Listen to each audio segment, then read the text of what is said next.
اعوذ باللہ من الشیطان الرجیم بسم اللہ الرحمن الرحیم قل اندعو من دون اللہ ما لا ينفعنا ولا يضرنا ونرد على اعقابنا بعد اذ هدانا اللہ كالذي استهوته الشياطين في الارض حيران له اصحاب يدعونه الى الهدى ائتنا قل ان هدى الله هو الهدى وامرنا لنسلم لرب العالمین۔ کفار مکہ نے مسلمانوں کو کہا کہ آپ اس طرح کریں، جو ہمارا پرانا باپ دادے والا دین تھا اس پر آ جائیں، ٹھیک ہے جی، یہ جو نیا دین تم لوگوں نے قبول کیا ہے، تم زیادہ سیاڑے اور ہمارے باپ دادا جو تھے وہ ان کو کوئی پتہ نہیں تھا، ٹھیک ہے، وہ جو زندگی ان کی گزر گئی ہے بتوں کو پوجتے آخر وہ ہم سے زیادہ سیاڑے لوگ تھے، تو انہوں نے تو بتوں کو نہیں چھوڑا، تم نے جو بتوں کو چھوڑ دیا ہے، تم نے کون سا یہ نیا کام شروع کر دیا ہے، تو فلہٰذا نئے کام کے اندر کوئی فائدہ نہیں ہے، نئے دین کا کوئی فائدہ نہیں ہے، ٹھیک ہے نا۔ بات وہی چنگی ہے جہاں پہ ہمارے وہ پیو دادا لگے ہوئے تھے، ٹھیک ہے، آج بھی یہی مثال دی جاتی ہے نا کہ میاں جتنے پیو دادا لگا نا وہ ٹھیک سن، ٹھیک ہے جی۔ اچھا، یہ مثال صرف دین کے لیے دی جاتی ہے، آپ دنیا داری کے لیے یہ مثال نہیں دیکھیں گے۔ ہمارے جو باپ دادا نے کالج اور یونیورسٹی کے اندر نہیں پڑھے تو پھر تم کیوں پڑھ رہے ہو؟ یہی مثال تو چلو بھئی یہاں بھی لگا لو کہ اگر باپ دادا کے راستے پر چلنا ہے، ہمارے باپ دادا تو کالج اور یونیورسٹیوں کے اندر نہیں گئے، پھر تم کیوں جا رہے ہو؟ کہتے نہیں جی علم حاصل کرنا چاہیے۔ اچھا، پھر کہتے چلو یار دین سیکھ لو، کہ سارے پیو دادا سکھایا سی بھئی، جب وہ پیو دادا کی بات آ گئی تو پھر کہتے نہیں جی علم حاصل کرنا چاہیے، اور جب دین کا کوئی مسئلہ بتا کہ لا ساڑھے پیو دادا کو کوئی پتہ نہیں سی۔ تو یہی بات قرآن مجید نے کفار مکہ کی بیان کی ہے، فرمایا کہ تم جو باپ دادا کی دلیل دے رہے ہو نا، ٹھیک ہے، وَلَوْ كَانَ آبَاؤُهُمْ لَا يَعْقِلُونَ شَيْئًا وَلَا يَهْتَدُونَ، فرمایا جس باپ دادا کی تم دلیل دیتے ہو، یہ باپ دادا تمہارے جو نہ ان کے پاس عقل تھی نہ ان کے پاس علم تھا، ٹھیک ہے، وَلَوْ كَانَ آبَاؤُهُمْ لَا يَعْقِلُونَ، تمہارے باپ دادا کے پاس تو عقل ہی نہیں تھی، یہ قرآن کہہ رہا ہے، وَلَا لَا يَعْلَمُونَ، نہ ان کے پاس علم تھا، ٹھیک ہے، جب ان کے پاس کوئی شے تھی ہی نہیں تم ان کو دلیل کیسے بنا سکتے ہو؟ تو فرمایا کہ باپ دادا کو دلیل نہیں بنایا جا سکتا، دلیل صرف اور صرف حق اور سچ کو بنایا جاتا ہے، ٹھیک ہے جی۔ تو اللہ تبارک و تعالیٰ نے اس کا جواب ارشاد فرمایا یہ جو کہہ رہے ہیں جی باپ دادا کے راستے پہ چلنا چاہیے، تو آپ ان کو فرمایا قل اے محبوب آپ فرما دے اندعو من دون اللہ، کیا ہم اللہ کو چھوڑ کے کسی اور کی عبادت کرنا شروع کر دیں، ان پتھروں کی عبادت کریں، ما لا ينفعنا ولا يضرنا، نہ تو یہ ہمیں کوئی فائدہ دے سکتے ہیں، ولا يضرنا، نہ یہ ہمارا کچھ بگاڑ سکتے ہیں، نہ یہ ہمارا نقصان کر سکتے ہیں، نہ یہ ہمارا فائدہ کر سکتے ہیں۔ تو اس کا مطلب یہ ہے کہ رب کی ذات ہی وہ ذات ہے جو بندے کو فائدہ بھی دیتی ہے اور بندے کا نقصان بھی ہوتا ہے، ٹھیک ہے جی۔ دیکھیں نا، جنہوں نے رب کو مانا ہے ان کا فائدہ ہی فائدہ ہے، دنیا کے اندر بھی فائدہ ہے، آخرت کے اندر بھی فائدہ ہے۔ جنہوں نے رب کو نہیں مانا پھر انہوں نے دنیا میں بھی لطر کھائے ہیں، آخرت تو ویسے لطروں کی ہے، ٹھیک ہے جی، جیسے فرعون اور نمرود وغیرہ، قارون وغیرہ، ٹھیک ہے۔ تو اللہ تعالیٰ نے ارشاد فرمایا محبوب آپ ان کو یہ جواب دے، ہم ان کی عبادت کریں، اللہ کو چھوڑ دیں جو نہ ہمارا کوئی فائدہ کر سکتے ہیں نہ ہمارا نقصان کر سکتے ہیں۔ ان کی اوقات کیا ہے؟ ان کو اٹھا کے کچرے میں ڈال دیں، کچرے سے اٹھا کے آپ ان کو روشن دان میں رکھ لیں، روشن دان سے اٹھا کے آپ ان کو کسی جگہ رکھ دیں، آپ رکھے تب بھی ٹھیک ہے، نہ رکھے تب بھی ٹھیک ہے۔ بتوں کی اوقات ہے کتنی، ٹھیک ہے جی، تم نے بنانا ہے، تم نے اٹھانا ہے، تم نے پھینکنا ہے، تم نے اس کو پوجنا ہے، تم نے سارا کچھ کرنا ہے، ان کی تو اپنی کوئی حیثیت ہی کوئی نہیں ہے، ٹھیک ہے جی۔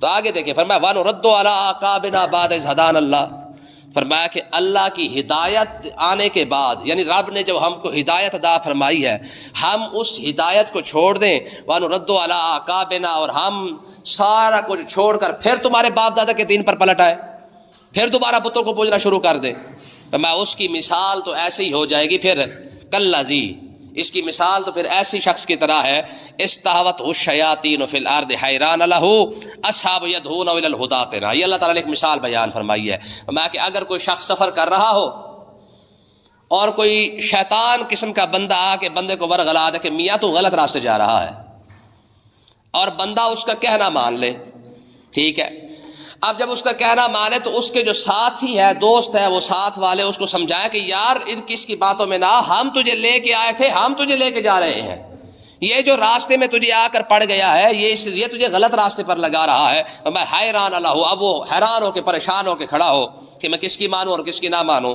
لہو اصحاب یدعون الی الہدی ائتنا، اور اس کے دوست اسے بلا رہے ہو کہ ہماری طرف آ جا، ہم تجھے لے کے جائیں گے۔ اب دیکھیں نا اس کی مثال کا مطلب کیا ہے کہ بندہ جا رہا تھا، اللہ کی طرف سے آیا تھا اور واپس اللہ کی طرف ہی جا رہا ہے۔ جیسے اس نے اللہ والے جو جا رہے تھے ان کا راستہ اس نے چھوڑ دیا، تو جب جیسے راستہ خالی ہوا تو شیطان نے آ کے اس کو سنبھال لیا۔ ٹھیک ہے جی، اب سارے جتنا جو اللہ کا راستہ تھا، جو اسلام کا راستہ تھا، اس کو چھوڑ دے، جب شیطان نے آ کے اس کو قبضہ کر لیا ہے، اس کو ورغلا لیا ہے۔ اب سارے جب اللہ والے اس کو بلائیں بھی صحیح، اسلام کی طرف جب اس کو بلایا جائے تو وہ پریشان ہو جاتا ہے کہ یار اب اسلام کی طرف کیسے آؤں میں۔ ٹھیک ہے، تو اللہ تعالیٰ نے ارشاد فرمایا محبوب آپ ان کو فرما دیں، فرمایا کہ ہم اس بندے کی طرح ہو جائے جو جا سیدھے راستے پر رہا تھا، شیطان نے اسے ورغلا لیا ہے، اب اسے سمجھ نہیں آتی کہ میں کس طرف جاؤں اور کس طرف نہ جاؤں۔ تو میں نہ کل آپ ہی فرما دیں ان ہدی اللہ والہدا، ہدایت تو صرف اور صرف اللہ کی ہے۔ ہدایت کیا ہے؟ صرف اللہ کی ہے۔ فرمایا کہ راستہ تو صرف اور صرف وہی ہے جو رب کی طرف جاتا ہے، باقی جو رب کو چھوڑ کر جو بھی راستہ اختیار کریں گے وہ تو راستہ شیطان کی طرف ہی جائے گا۔ ٹھیک ہے جی، وَأُمِرْنَا، اے محبوب آپ انہیں فرما دیں ہمیں تو بھائی حکم ہے اللہ کا، کیا؟ لِنُسْلِمَ لِرَبِّ الْعَالَمِينَ، ہم رب العالمین جو کائنات کا پالنے والا ہے ہم اسی کے آگے سر کو جھکائیں۔ ہمیں تو بھائی یہ حکم ہے، تم کہتے ہو کہ بتوں کی طرف آ جائیں، وہ باپ دادے والا دین ہے، ہمیں باپ دادے والا دین نہیں چاہیے، ہمیں تو وہ ہدایت والا دین چاہیے جو ہمارے رب نے ہمیں عطا فرمایا ہے۔ ٹھیک ہے، آگے کیا فرمایا؟ فرمایا ہمیں رب نے حکم کون کون سے دیے ہیں، تمہارے بتوں کا تو کوئی بات ہے ہی نہیں۔ ٹھیک ہے جی، یہ رب بھی ہے جس کے حکم بھی آتے ہیں، جس کے فرمان بھی ہوتے ہیں، جس کا سارا کچھ ہوتا ہے۔ فرمایا وَأَنْ أَقِيمُوا الصَّلَاةَ، یہ تو رب نے ہمیں حکم دیا ہے کہ ہم نماز کو قائم کریں، وَاتَّقُوهُ، اور ہم اس سے ڈریں۔ ٹھیک ہے جی، رب کا حکم تو ہمیں کم سے کم مل رہا ہے، ہم رب کے قریب تو ہو رہے ہیں۔ ان بتوں کا کیا ہے؟ یہ تو نہ کچھ بولنے والے ہیں، نہ ان کی بات ہے، نہ ان کی کوئی اوقات ہے، ان کی تو حیثیت ہی کوئی نہیں ہے، لیکن یہ رب تو ہے۔ ان اقیموا الصلاۃ واتقوہ، فرمایا کہ تم نماز قائم کرو، واتقوہ، اور کیا کرو؟ اس سے ڈرو۔ وہو الذی الیہ تحشرون، فرمایا کہ وہ ذات ہے جس کی طرف تم سب نے جمع ہو کے جانا ہے۔ یہ صحابہ کرام کو، آقا علیہ الصلوۃ والسلام کو جواب عطا فرمایا اللہ تعالیٰ نے کہ کفار مکہ کو یہ جواب دینا ہے۔ ٹھیک ہے، وَهُوَ الَّذِي إِلَيْهِ تُحْشَرُونَ، فرمایا رب کی ذات وہ ذات ہے جس کی طرف تم نے جمع ہونا ہے۔ اور آگے اللہ تعالیٰ نے اس کی شان بیان فرمائی، اپنی شان بیان کی ہے، میں کہ رب کی ذات ہے کیسی؟ فرمایا وَهُوَ الَّذِي خَلَقَ السَّمَاوَاتِ وَالْأَرْضَ بِالْحَقِّ، میں جس کی طرف تم نے جمع ہونا ہے نا، وہ ان بتوں کی طرح نہیں ہے، وہ تو وہ کائنات کی خالق اور مالک ذات ہے۔ ٹھیک ہے، وہ ایسی ویسی ذات نہیں ہے، وہ بہت بلند ذات ہے۔ اور کیسی ہے؟ وَهُوَ الَّذِي، وہ تو وہ ذات ہے جس کی طرف تم نے جمع ہونا ہے، خَلَقَ السَّمَاوَاتِ وَالْأَرْضَ بِالْحَقِّ، جس نے آسمانوں کو اور زمینوں کو حق کے ساتھ پیدا فرمایا ہے۔ ٹھیک ہے، حق کا مطلب کیا ہے؟ کہ اس میں کسی قسم کا کوئی شک ہے ہی نہیں۔ کوئی اور دعوے دار ہے تو کھڑا ہو کے دکھائے، یا معاشر الجن والانس ان استطعتم ان تنفذوا من اقطار السماوات والارض فانفذوا لا تنفذون الا بسلطان، یہ سورۃ رحمان ہے نا، اس کے اندر یہ بہت بڑا چیلنج ہے۔ فرمایا یا معاشر الجن والانس، فرمایا جنوں اور انسانوں دونوں کو چیلنج ہے، کھلا چیلنج ہے۔ کیا؟ یا معاشر الجن والانس ان استطعتم ان تنفذوا من اقطار السماوات والارض، فرمایا تم ایسے کرو، اگر تمہیں آپ مان ہے نا کہ ہم بڑی شے ہے، ٹھیک ہے جی، بڑی بلا ہے ہم، اس طرح کر لو، ان استطعتم، مگر تمہارے اندر طاقت ہے نا، ان تنفذوا من اقطار السماوات، تم آسمان سے باہر نکل کے دکھا دو۔ ٹھیک ہے جی، ہے تمہارے اندر طاقت؟ ان تنفذوا من اقطار السماوات، تم آسمان سے باہر نکل کے دکھاؤ ذرا، یہ جتنی بڑی جو آسمان کی جو چھت ہے، ٹھیک ہے جی، یہ تو رب نے بنائی ہے نا، تم جو رب کو نہیں مانتے پھر ذرا بتاؤ تو صحیح، نکل کے تو دکھاؤ نا اس سے۔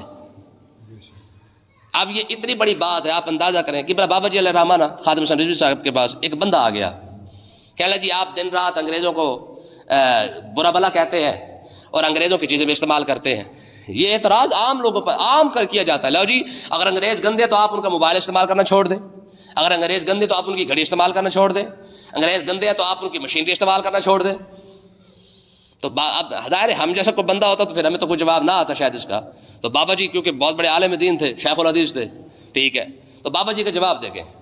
تو وہ بندے نے کہنے لگا جی اگر انگریز اچھا نہیں ہے تو آپ ان کی چیزیں استعمال کرنا چھوڑ دیں پھر۔ تو بابا جی نے پتہ کیا جواب دیا؟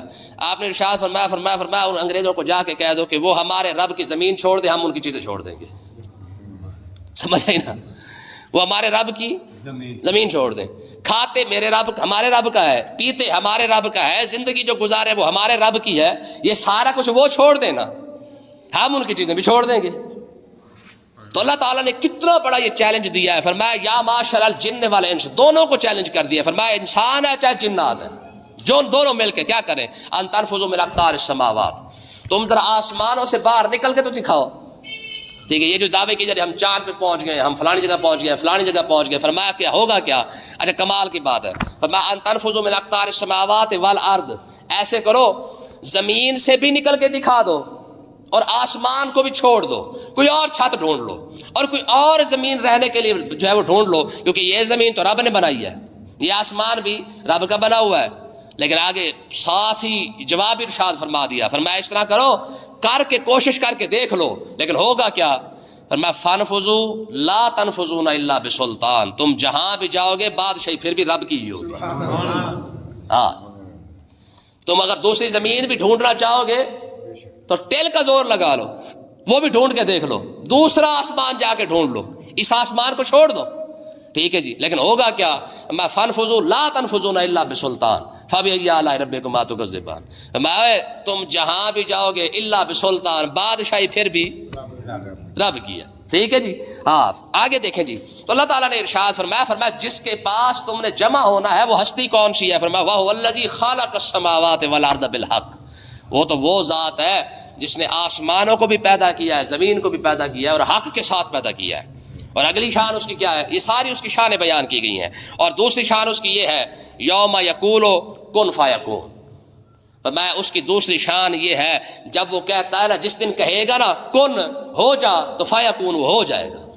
یہ اس کی دوسری شان ہے. قیامت کا دن آنے کے لیے انتظار نہیں کرنا پڑے گا, کوئی انتظامات نہیں کرنے پڑیں گے, بلکہ صرف کہے گا کن ہو جا تو قیامت قائم ہو جائے گی. بس کہتا ہے کن ہو جا تو جنت بن جاتی ہے, کہتا ہے کن ہو جا تو جہنم بن جاتی ہے, کہتا ہے کن ہو جا تو فرشتے بن جاتے ہیں, کون کہتا ہے ہو جا تو فیکون عرش بن جاتا ہے, لوح بن جاتا ہے, قلم بن جاتا ہے, آسمان بن جاتا ہے, زمین. صرف اس کے کہنے کی دیر ہوتی ہے, جیسے ہی اس کی شان قدرت سے لفظ ادا کن ہوتا ہے نا, فوراً وہ چیز تیار ہو کے سامنے آ جاتی ہے.